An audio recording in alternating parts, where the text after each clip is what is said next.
In this question, we are combusting ethanol and we are asked to calculate the percentage of heat loss to the environment. This means that we need to calculate what is the experimental heat of combustion of ethanol and compare it how it differs from the theoretical value as obtained in the data booklet. We're going to first start off by calculating Q, the amount of energy absorbed by water, by using the QMAP formula.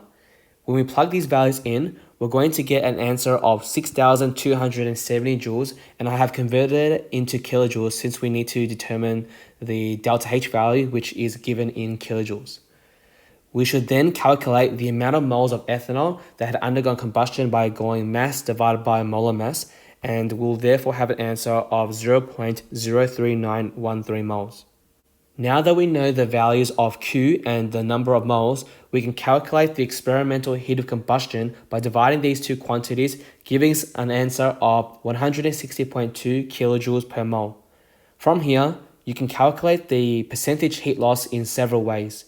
The way that I have done it is by first calculating the percentage efficiency, which gives us the percentage of usable energy.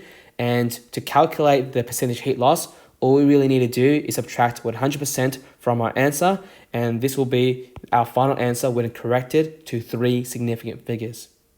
Part B of this question wants us to identify one way to limit heat loss to the environment. When you're answering this question, I need you to pay attention to the diagram provided.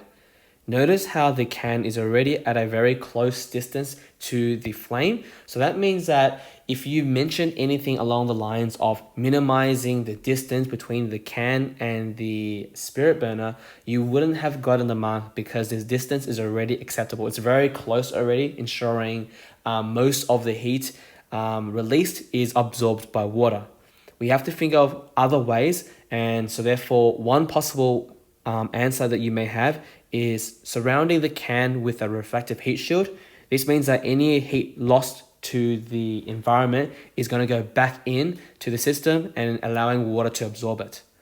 Another way that you could answer this is by saying that you could add a lid to the can, so that way we could prevent heat loss and or evaporation that may escape through the top.